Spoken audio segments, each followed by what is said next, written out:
आवाज़ आ रही है पीछे? नहीं?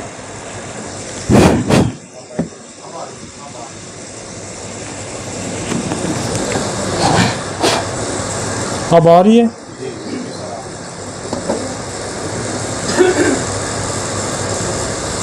यार तो ऊपर आना है यार। हमसे जो नहायत मेहरबान रहम करने वाला, जो इज़्ज़त देने वाला, जो रिज़्क़ का रज़ाक़ जिसने पैदा किया और जिसके कब्ज़े में मेरी रूह है। आज हमारे पास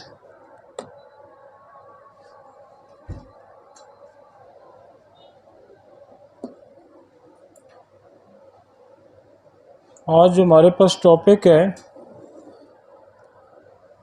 वो है मस्कुलो स्केलेटन इमरजेंसी। आपके मसल और जो जिस्म का ढांचा है उसकी क्या क्या इमरजेंसी हो सकती है और उसको कैसे डील किया जा सकता है।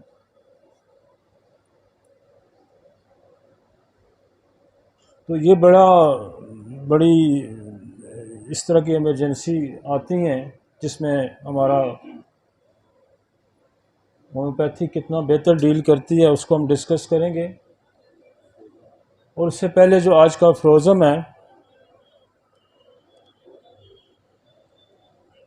182 अलामात की कमी के बहस कम मौजूद दवा का इंतखाब नागज़ीर था। वो कहता है कि अलामात कम थी जिसके बहस मौजूद दवा का इंतखाब मुश्किल था, लेकिन इसकी वजह से बीमारी की तमाम अलामात ज़ाहिर हो गई। लेकिन अब दवा देने से ये हुआ कि जो कम अलामात कम थी वो सारी ज़ाहिर हो गई। तो बाज़ हमारे पास एंटीसोरिक मेडिसिन होती हैं और बहुत एंटीसोरिक मेडिसिन बहुत सारी हैं। तो वो जब हम किसी बीमारी के लिए अप्लाई करते हैं तो वो छुपी अलामात सारी ज़ाहिर हो जाती हैं। इस फ्रोज़म में वो ये बता रहा है कि अलामात तो कम थी और मौजूद दवा जो है वो का इंतखाब जो है नागज़ीर था, लेकिन इसकी वजह से बीमारी की तमाम अलामात ज़ाहिर होगी। इस तरह ये दूसरी ज़्यादा मौजूद दवा की दरियाफ्त में मदद दे देती है।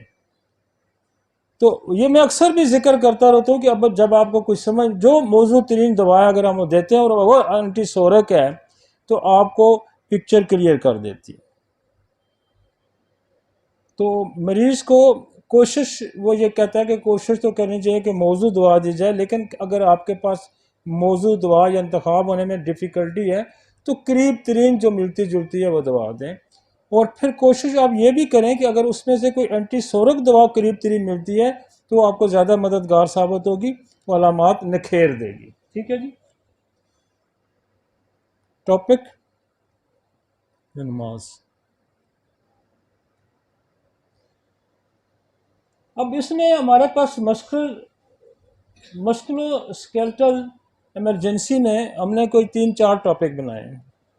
एक तो टॉपिक है इंजरी का कि ट्रॉमा हो जाता है, और ट्रॉमा भी एक इमरजेंसी है।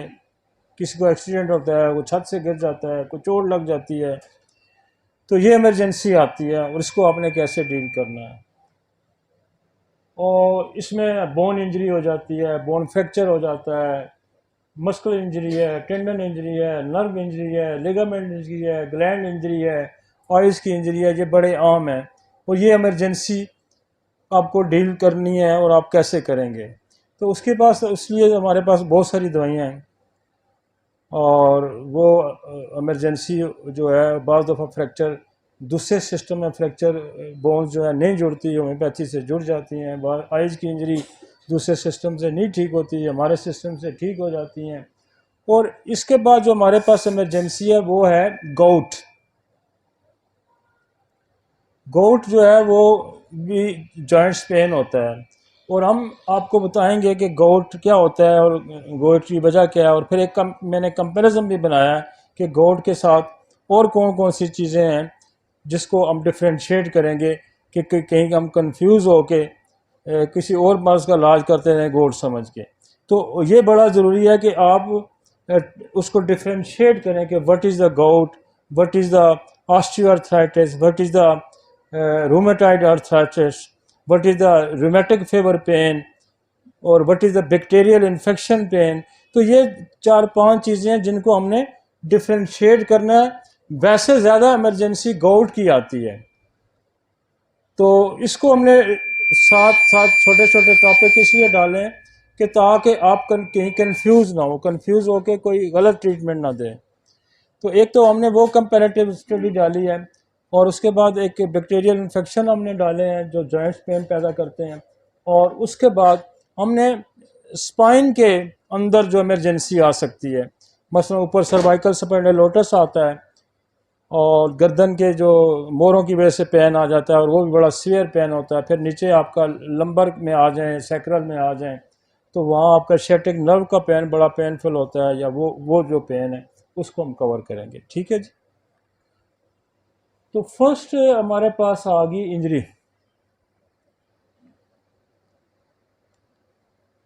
ट्रोमा।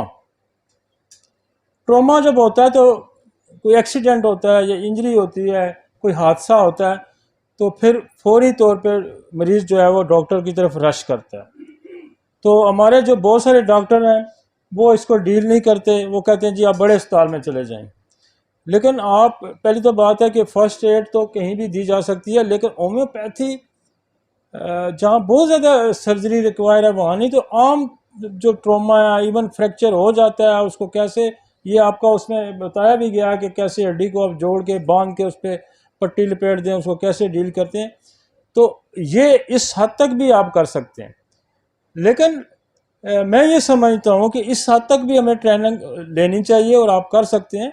और ये जो हड्डी जोड़ का काम है, हड्डी टूटी, ये तो आम जो लोग हैं, जो कोई डॉक्टर भी नहीं है और पुराने बुजुर्ग हैं, वो भी हड्डी को सही तरीके से जोड़ के ऊपर से उसको प्लस्तर और पट्टी बांध देते थे तो वो हील हो जाती है। तो ये कुछ इमरजेंसी ऐसी हैं जो हमें डील करनी आनी चाहिए। और जो मसल्स की इंजरी है, स्पेशली चोट की इंजरी, वो अगर हो जाती है तो आपके पास बड़ी मज़े की दवाइयाँ, मसलन आर्निका पहली दवाई है, बहुत अच्छा काम करती है।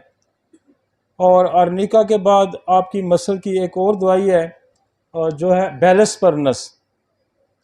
ये आर्निका की कम्प्लीमेंट्री भी है, और आर्निका के बाद बहुत अच्छा काम करती है, और ये दर्द बहुत जल्दी रिलीफ देता है आपको आर्निका। अब अगर निका आप CM की डोज दे दें, 1M की रिपीटेड डोज दें, 200 की रिपीटेड डोज दें, तो बंदा बड़ी जल्दी सेटल हो जाता है।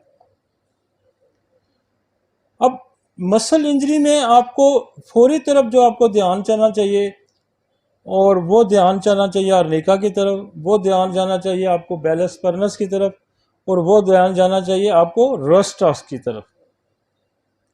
तो ये 3 दवाइयां जो बड़ी प्रायोरिटी पे होनी चाहिए आपके। और ये तीनों दवाइयां जो है ना वो कम्प्लीमेंट्री भी हैं। लेकिन बाद दफ़ा कंपाउंड इंजरी आ जाती है जिसमें मसल भी इन्वॉल्व हो जाता है, जिसमें लिगामेंट टेंडन भी इन्वॉल्व हो जाते हैं, और बोन भी इन्वॉल्व हो जाती है। तो फिर हमें कम्प्लीमेंट्री दवाइयों का ज़रा ज़्यादा का भी सहारा हम ले सकते हैं। और उसमें यह है कि आर्निका तो पहली दवाई है, हर सूरत आप दें। जब भी कोई इंजरी होती है तो आर्निका तो आप लाजमी दें। उसकी वजह यह है कि कंपाउंड इंजरी में मसल नर्व सारे इंजर्ड हुए होते हैं। लेकिन बाद दफ़ा सिर्फ आपकी जो नर्व इंजरी बहुत ज़्यादा आती है, और नर्व इंजरी के पेन भी बहुत ज़्यादा होते हैं। तो नर्व इंजरी में फिर आपके पास बहुत बड़ी दवाई है हाइपेरिकम, और हाइपेरिकम बहुत अच्छा रिलीफ देती है। और नर्व इंजरी में अगर आपको पेन रिलीफ नहीं मिल रहा तो आप ओरोमेट का सहारा लें। और ओरोमेट एज ए इंटरकरेंट रेमेडी है, और ओरोमेट सारी इंजरीज के अंदर, जो बोन्स की इंजरी है, मसल्स की इंजरी है, हेड की इंजरी है, नर्व्स की इंजरी है, ये सब में as a complementary, as a helping, as a intercurrent remedy के भी तौर इस्तेमाल होती है। और जो पेन किसी दवाई से नहीं रुकता, और ना आर्निका से रुकता, ना रोस्टॉक्स से, ना बेलेस्पर्नस से, ना सल्फाइटम से, ना रूटा से, ना कल्केरिया फास से, वो दर्द जो है वो ओरोमेट रोक देती है। अब नर्व इंजरी के लिए आपके पास बहुत सारी दवाइयाँ हैं। मतलब आइपेरिकम नर्व इंजरी की सबसे बड़ी टॉप की दवाई है। मैकफास, और आपके पास थेलियम है। थेलियम बहुत अच्छी नर्व इंजरी को ठीक करती है। और ये जो आपकी नर्व्स एक्सपोज हो जाती हैं, स्पेशली ट्राइजेमिनल न्यूरोलजिया एक्सपोज हो जाती है, और भी कई नर्व्स एक्सपोज हो जाती हैं। जहाँ नर्व्स एक्सपोज आ जाए तो वो बहुत पेनफुल होती है, तो वहाँ थेलियम बहुत अच्छा काम करेगी। वहाँ थ्रीडियन बड़ा अच्छा काम करती है। और थ्रीडियन जो है वो एज ए इंटरकरंट भी नर्व इंजरी में यूज़ होती है। और आपकी ये स्पेशली ये जो नर्व्स अगर इंजर होती हैं, ऊपर वाली ये वाली फेशियल नर्व, तो उसके लिए वर्बेस्कम है। वर्बेस्कम बड़ा अच्छा काम करती है। तो हेड इंजरी तो मैं पीछे कवर कर गया था, मैं उसको नहीं जहाँ टच करूँगा। लेकिन मोटी मोटी दवाइयाँ हेड इंजरी की आर्निका है, हाइपेरिकम है, नेट्रम सल्फ है, ओपियम है, और पिट्यूटरी ग्लैंड, ये तो हेड इंजरी की दवाइयाँ हैं। और जहाँ नर्व इंजरी आ जाएगी, नर्व इंजरी में हाइपेरिकम है, बहुत अच्छा काम करती है। ऑरमेट है, बहुत अच्छा काम करती है। थेलियम है, थ्रीडियन है, मैकफॉस है, ये अच्छा काम करती है। और आपकी आ गया बोन इंजरी। अच्छा, ये जो इंजरीज होती हैं, जो अच्छा इंजरीज में जो आपकी मसल्स की इंजरी है, या आपकी ब्रूज जिसमें आ जाते हैं, ब्रूज ब्रूज आर्निका बहुत अच्छा ठीक करती है। ब्रूज इंटरनली और एक्सटर्नली कैलेंडोला बहुत अच्छा ठीक करती है। ब्रूज जो है आपकी सल्फ्यूरिक एसिड बहुत अच्छा करती है, जो ब्लू चोट की वजह से ब्लू स्पॉट पड़ जाते हैं, उसमें आप आर्निका का इस्तेमाल करें, उसमें आप कैलेंडोला का इस्तेमाल करें, सल्फ्यूरिक एसिड का इस्तेमाल करें, ब्रूज गायब कर देता है। ब्रूजेस होते हैं ना, जैसे नील पड़ जाते हैं, तो लोकली भी हम जो है ऑइंटमेंट के साथ कैलेंडोला अगर मिक्स करके लोकली लगाएं तो वो भी बड़ा जल्दी जो है निशान खत्म कर देता है जो ब्रूज का होता है। अब एक इंजरी आती है बोन की, और बोन की इंजरी जो है ना, वो बोन और नर्व की इंजरी बहुत ज़्यादा तंग करती है। और बोन्स की इंजरी और नर्व की इंजरी में मैं एक और दवाई से भी हमने बहुत फ़ायदा उठाया, वो है कोनियम। और मेरे पास एक मरीज़ है, अभी पिछले दिनों में आया, उसको बोन इंजरी थी, उसको लोअर एक्सट्रीमिटीज़, स्पाइन की इंजरी है, लोअर एक्सट्रीमिटीज़ उसकी बिल्कुल पैरालाइज की हुई है, कोई 3-4 साल गुजर गए हैं। तो उसको मैं आर्निका, ओरोमेट, आइपेरिकम और कोनियम का मैं उसको इस्तेमाल कराता हूँ साथ ओरोमेट का, तो उसकी नीचे सारी अब सेंसेशन आ गई है। अब वो कहता है जी मुझे दर्द भी महसूस होता है, थोड़ी बहुत ही मेरी मूवमेंट भी नीचे पोर्शन में आ गई है। तो हमें जो इंजरी में कोनियम भी बहुत अच्छा रोल प्ले करती है, स्पेशली स्पाइन की इंजरी में। और कोनियम जो है बेसिकली हमारी ग्लैंड इंजरी की भी बड़ी दवाई है। कोनियम हो गया, आर्निका हो गया, बेलस परनस हो गया, ये ग्लैंड इंजरी में बहुत अच्छा काम करती है। और बोन इंजरी में ये ध्यान में रखें कि बोन इंजरी में आपको एक तो आर्निका है, कल्केरिया फास है, रूटा है, कल्केरिया कार्ब है, सिम्फाइटम का रोल बहुत बड़ा है, बहुत ज़्यादा है। और यहाँ बोन इंजरी के अंदर हमें एज ए इंटरकरंट रेमेडी के तौर पर हम ड्रोसरा का बड़ा इस्तेमाल करते हैं। ड्रोसरा जो है वो हड्डी के अंदर एक बड़ी स्ट्रेंथ प्रोवाइड करती है। आप ड्रोसरा का इस्तेमाल करें, और फिर इंजरी की आप अगर दवाइयां देंगे बोन इंजरी की, तो आप देखें रिजल्ट आपके कितने अच्छे हो जाएंगे। आप बेसिलिनियम का यहाँ इस्तेमाल करें, बेशक 200 में करें। बेसिलिनियम भी बोन को बड़ा स्ट्रेंथ देती है, ओरोमेट भी बोन को बड़ा स्ट्रेंथ देती है, ड्रोसरा भी बोन को बड़ा स्ट्रेंथ देती है। और बाद दफ़ा देखा गया है कि जो फैमिली के कैंसरियन हिस्ट्री होती है या ट्यूबरक्लोसिस हिस्ट्री होती है, तो वहाँ फिर बोन ठीक नहीं होती, वहाँ बोन जो है वो गलना सड़ना शुरू हो जाती है। और वो जो बोन है वो डिके और गलना सड़ना शुरू हो गया, और ये तो 7-7 8 अल्टीमेटली बोन को वहाँ से रिमूव करना पड़ता है, और बाद दफ़ा वो पोर्शन ही उसकी रिमूव करना पड़ता है। तो वहाँ फिर सलेशिया बहुत अच्छा काम करती है, वहाँ ड्रोसरा के साथ सलेशिया बहुत अच्छा काम करती है। बल्कि हमारे पास एक और अभी हमने दवाई मंगवाई है बाहर से, कार्सिनोसन ऑस्ट्रियो। तो जहां आपकी बोन की रिपेयरिंग बड़ी मुश्किल हो जाती है, तो आप कार्सिनोसन ऑस्ट्रियो दें, आप ड्रोसरा दें, आप बेसिलिनियम दें, तो वो रिकवरी, जैसे अगर बोन के अंदर अगर जख्म हो जाता है, बोन जो है वो हील ही नहीं होती, उसके अंदर से पीप आना शुरू हो जाती है, तो वो ड्रोसरा, वो ऑरमैट, वो स्लेशिया के बगैर ठीक ही नहीं हो सकती। और मैंने 10-10 साल पुराने जो केस है ना, बोन्स के वीपिंग बोन होती थी, वो हमने ठीक किए हैं स्लेशिया से।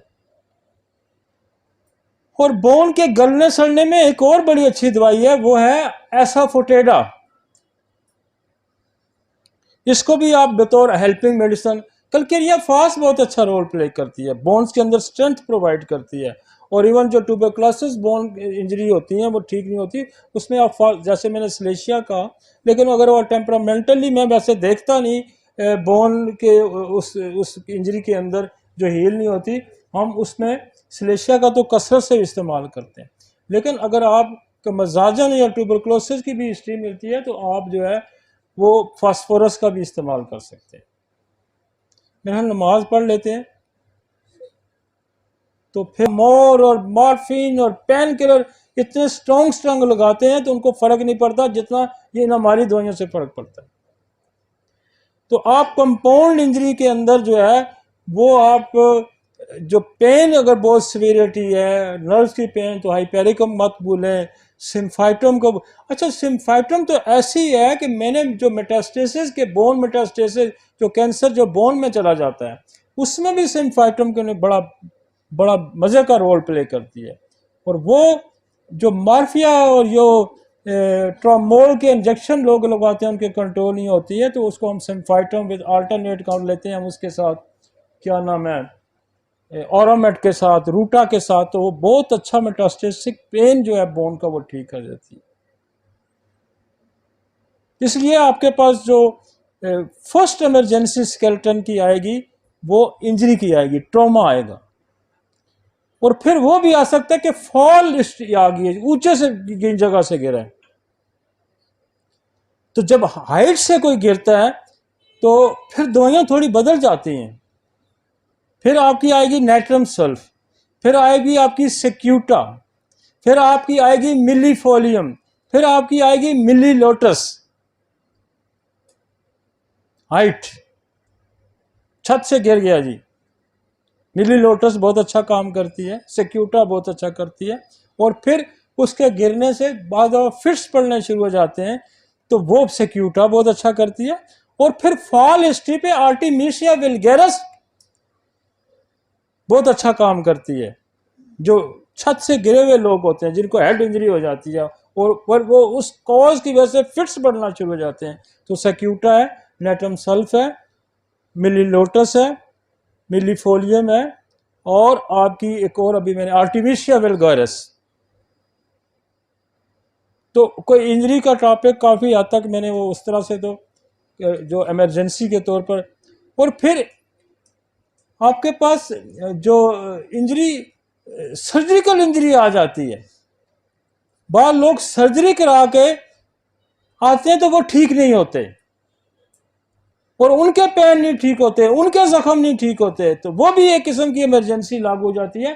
तो जब भी कोई शार्प एज से इंजरी आएगी, मतलब चाकू से आएगी, छुरी से आएगी, ब्लेड से आएगी, तो उसको स्टेफिस एरिया बहुत अच्छा। और फिर सर्जरी की वजह सदमे में मरीज चला जाए तो फिर कार बड़ा अच्छा काम करती। ये सारे इंजरी के सदमात हैं, स्टेफिस एरिया बहुत अच्छा रोल प्ले करती है। और फिर ये जो इमरजेंसी है कि वो शॉक में चला जाता है, सर्जरी है या छुरी किसको लग गई, किसी को इस तरह की। फिर नोकदार इंजरी अगर आ जाती है कि किसी को, आपको ने नेक ठोक दी, तो फिर आप लीडम की तरफ जाएंगे, तो लीडम बहुत अच्छा काम करती है। फिर जो इस तरह की नोकदार चीज़ों की इंजरी आती है, हाइपेरिकम बहुत अच्छा कर, लीडम बहुत अच्छा रोल प्ले करती है। और फिर इस तरह की इंजरी से बाद दफा मेख पे जंग लगा होता है और इंजरी आ जाती है, उसमें भी लीडम बहुत अच्छा काम करती है। उसमें एक और दवाई है जो नसोड है, टेटनस। टेटनस, ये नसोड भी बन के आ गया, हमारे पास है इसको, तो उसकी वजह से वो फिर उसको जो है ना बॉडी के अंदर टेटनस आ जाती है। और टेटनस की इंजरी कहाँ भी होती है, जो रोड पे लोग गिरते हैं और गोबर जहाँ हो तो वहां से टेटनस का ये जरासीम है वो कैच कर लेते हैं। तो आपके जहन में टेटनस भी आना चाहिए, आपके पास लीडम भी आनी चाहिए। और टेटनस की लीडम और आर्निका भी बहुत अच्छी दवाइयाँ हैं। और आपको एक नसोड़ भी मिल गया टेटनस का बना हुआ, जिसका नाम ही टेटनस है। तो आप टेटनस की देखें, होम्योपैथी इतनी ब्रॉड बेस डील करती है, कहाँ कहाँ डील करती है। छत से गिर गया तो दवाइयाँ हमारे पास, गोबर पे गिरा है तो उसकी वजह से टेटनस आ गया और वो इंजरी भी है और टेटनस भी है। आपके पास आर्निका है, आपके पास लीडम है, आपके पास टेटनस है। तो इस तरह से और कॉम्प्लिकेशन ऑफ जो इंजरीज हैं उसको भी होम्योपैथी बड़ा डील करती है। जैसे मैंने कहा कि जो ट्यूबरक्लोसिस, कैंसर हिस्ट्री, तो कार्सिनोसम लगाएं, ड्रोसा लगाएं, बेसिलियम लगाएं, तो आपको वहाँ से रिकवरी मिलेगी। ठीक है जी, कोई इसमें कोई तशनगी है तो मुझे सवाल आप कर सकते हैं इंजरी पे। इंजरी का अल्लाह का शुक्र है होम्योपैथी बहुत अच्छा डील करती है और मेरी बड़ी बड़ी बड़ी अच्छी ग्रिप है। और ये जो लिगामेंट और टेंडेंट्स की इंजरी आती है ना, जिसमें रूटा कमाल का रोल प्ले करती है, सिम्फाइटम कमाल का रोल प्ले करती है। और इंजरी में ब्रायोनिया का भी बड़ा रोल है। मैं आपको जो टीयर आ जाता है, इवन सिलोवियल मेम्ब्रेन्स के अंदर टीयर आ जाता है, तो उसमें फिर जो है ब्रायोनिया भी बहुत अच्छा रोल प्ले करती है। और कल्केरिया फ्लोर लिगामेंट्स की बोन की इंजरी में कल्केरिया फ्लोर भी अच्छा रोल प्ले करती है। और इसकी अपनी एक मोडेलिटी भी होती है, चलने से अफाका। अब चलने से अफाका आपने रस्टॉक्स में पढ़ा होगा। चलने से फाका आप सिर्फ रस्टॉक्स नहीं है, चलने से फाका रूटा भी है, चलने से फाका कल्केरिया फ्लोर भी है, चलने से फाका रोडोड्रान भी है। तो और भी दवाइयाँ होती हैं, उसकी तरफ भी हमें नजर देनी चाहिए। नमाज पढ़ लेते हैं, बाकी फिर कंटिन्यू करते हैं। अगला हिस्सा बड़ा की इंजरी आ गई, आपकी थायराइड की ग्लैंड की इंजरी आ गई, आपकी टेस्टिकल ग्लैंड की इंजरी आ गई, आपकी एड्रिनल ग्लैंड की इंजरी आ गई। तो ये वो ग्लैंड है ना, थाइमस ग्लैंड की आ गई, पैराथायराइड ग्लैंड की इंजरी आ गई। तो ये वो ग्लैंड्स हैं, इसकी इंजरी पे जो बहुत। और मैं आपको बताऊं, मैं दो केस ऐसे हैं मेरे टेस्टिकल ग्लैंड की इंजरी के, जिनको एजोस्पर्मिया था, तो वो मैंने कोनियम और बैलस्पर्नस से ठीक किए हैं। ग्लैंड इंजरी जो है कोनियम बहुत अच्छा डील करती है। ठीक है जी।